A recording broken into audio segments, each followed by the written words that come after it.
एकदम बे राइट बाथ्रा नोंथांमोना जि सिन्था खालामदों बे राइट बाथ्रा मानोना बिथांमोना 6 सिडिउलनि प्रभिजनफोरखौनो फोजोबनानै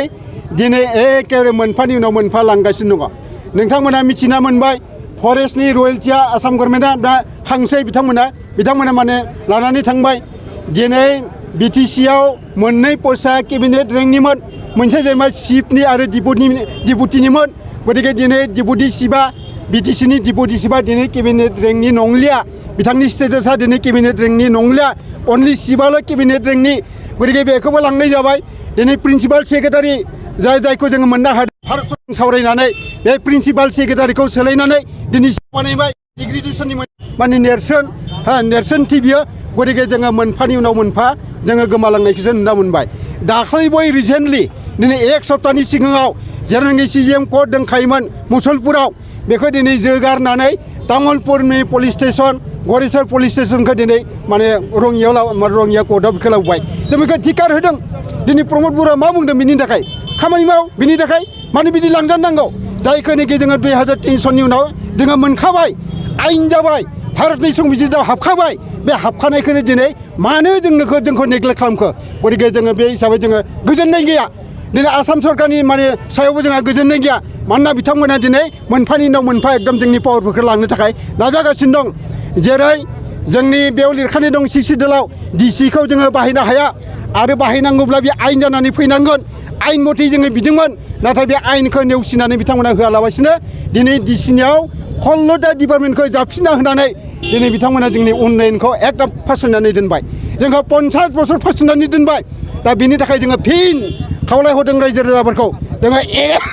एकजुट जानानै राजखान्थि भाबैबो जोङो एकजुट जानानै जोङो फाइट खालामनांगोन बे ओनसोलनि रायजो राजाफ्रा जोंनि जिथु मोनखानाय 6 सिडिउल बे जाहाथे माने पावारा जों थाफिनो बिनि थाखाय जोङो रायजो राजाफोरखौ एकजुट जानानै जोङो एकदम फाइट खालामनो थाखाय आङो दिनैनि माने बे नोंथांमोननि गेजेरजों आङो खावलायहरनाय थाबाय दा नेक्स्ट लकसभा समष्टि डिमान्ड कमिटि आरो लोगोसे उदालगुरि भेरगाव तामुलपुर बे मोनथाम डिस्ट्रिक्टनि BPF दलनि माने हान्जा बे हान्जाया उदालगुरि लकसभा समष्टि जानांगौ आरो थांनाय 11 तारिखआव जि फोसावनाय जोंनि ECI माने इलेक्शन कमिशन अफ इन्डिया बेनिफ्राय फोसावजानाय बे जिथु फाइनाल माने माबाखौ जोङो डिलिमिटेसनखौ जोङो गोजोननाय मोनाखै जों बेखौ एक्सेप्ट खालामनो हाया जों बेखौ दिनै रिजेक्ट खालामदों मानोना 6 सिडिउलाव मोनसे प्रभिजन दं 332 माने क्लज नम्बर 5आव जे 6 सिडिउल एलेकानिखौ बाहेरायाव लांनो मोना दिनै 6 सिडिउल एलेकानि मोनद' समष्टि तामुलपुर गरेस्वर भेरगाव टांला उदालगुरि आरो माजबाद बे माने 6टा समष्टिखौ दरंनि 3 आरो कामरुपनि 2 समष्टि गासै 11टाजों दाजाबनानै दरं उदालगुरि बानायदों जों बेयाव गोजोननाय गैया मानोना बियो जोंनि संबिजितखौ भायलेसन खालामदों जोंनि 6थि सिडिउलखौ खारन बेयाव प्रभिजनाव होखानाय दंमोन 330 आरो लोगोसे 332नि 5 नाम्बार जिथु क्लज बेयाव होखानाय दं जे समष्टि दायोब्ला जों बेखौ आलादायै खालामना होनांगौ होननानै बेयाव लिरखानाय दं 6 सिडिउलनिफ्रा आलादायै जोङो लकसभा समष्टि मोनो आरो MLAफोरखौ आलादायै जों मोननो हायो दा दिनै बिथांमोना बेखौ भायलेसन खालामनानै अन्याय भाबै बिथांमोना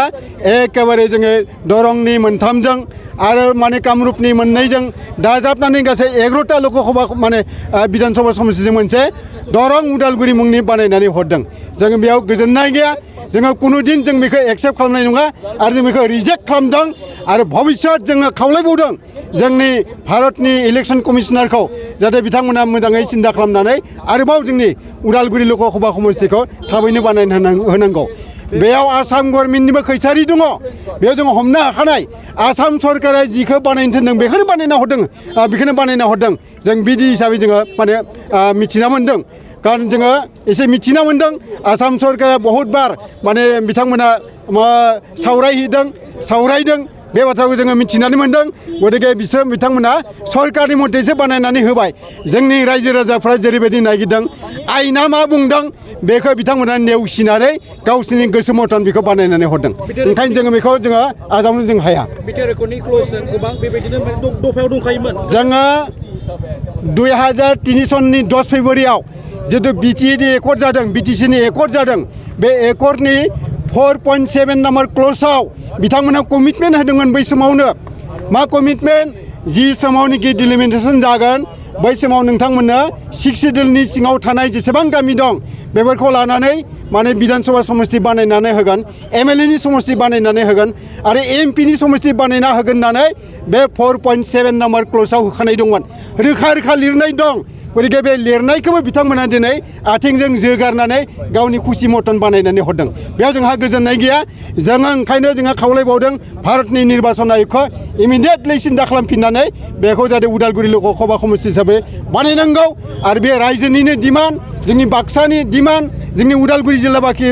माने डिमान्ड गतिके बे डिमान्डखौ एक्सेप्ट खालामनांगौ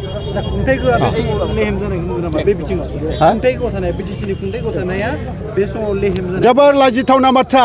दिनैसिमबो बिथांमोना जोंनि बिटिसि अथ'रिटिनिफ्राय जेबो लिराखै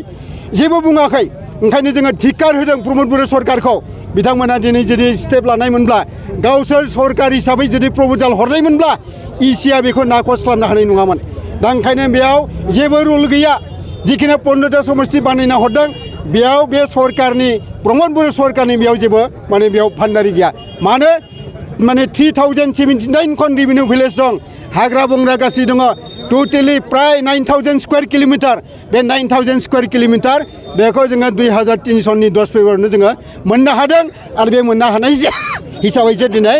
माने बे 15टाखौ जोङो माने 15टा विधानसभा समष्टिनि एमएलए जों समष्टि जोङो मोननो हादों आरो लोगोसे मोननै जिहेतु एमपि समष्टि जाथावना जोङो उदालगुरि लोकसभा समष्टि हिसाबै जायखौ डिमान्ड खालामदों 7टा समष्टिखौ लानानै जों डिमान्ड खालामदों बेयाव टटेलि जोंनि भटारा माने 12,22,666 जन दङ गतिके बे 12,22,666 जन बे भटारखौ दिनै नेवसिनानै बिथांमोना गावसोरनि खुसि मटन बेखौ बानायनानै हरदों जों बेयाव गोजोननाय गैया आरो जोङो बेखौ धिक्कार होदों जोङो बेनि सायाव जोंनि नेक्स्ट हाबाफारिया जागोन जोङो आयेनजिबिफोरजों जोङो सावरायगासिनो दङ बेखौ आयेननि गेजेरजों जोङो फाइट खालामगोन जों बेखौ पार्टि लेभेलावबो जोङो सावरायनाय जादों आरो लोगो लोगो जोङो उदालगुरि लोकसभा समष्टि डिमान्ड कमिटि हिसाबै जोङो सावरायनाय जादों बे हिसाबै आयेननि गेजेरजोंबो जोङो बेखौ नाजाबाय थागोन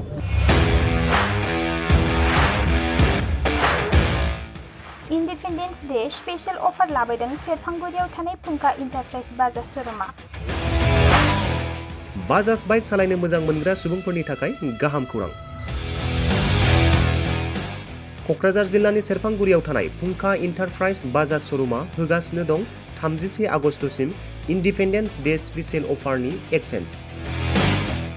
बाइक बायगिरि बिथांमोना इसेल' बिबांनि रां होग्रोनानै प्लेटिनानि मडेल बाजाज सिटीनि मडेल आरो पालसार 125नि गासैबो मडेलनि बाइकखौ आरसि आरो इन्सुरेन्स लाफानानै 10,999 रां बेसेनावनो लवेस्ट डाउन पेमेन्ट होनानै बाइक लानो हागोन आरो 1,000 रां होग्रोनानै गोसो बायदि बाइकखौ आवग्रिनानै दोननो हागोन सेरफांगुरि फुंखा इन्टारप्राइज बाजाज श'रुमजों लोगोसे सराइबिल फुंखा इन्टारप्राइज बाजाज श'रुमावबो बाइक बायगिरि बिथांमोना खुंफुंजानाय इन्डिपेन्डेन्स डे स्पेशल अफार लोगोसे एक्सेन्जआव फैनानै नोंथांमोननि बाजाजनि बाइकखौ लांफैनो हागोन सेरफांगुरि फुंखा इन्टारप्राइज बाजाज श'रुमा नोंथांमोननो लोगोसे मोजां अफारबो लाबोदों बेफोरनो जाबाय 5 लिटार पेट्रल फ्रि गंसे हेलमेट फ्रि केस होनानै बाइक बायगिरिफोरनो 1,000 रां केशबेक हरफिननाय जागोन आबुङै मिथिबावनो थाखाय 9395303476 9101547892 जानबुं नम्बराव खौरां लाहरनो हागोन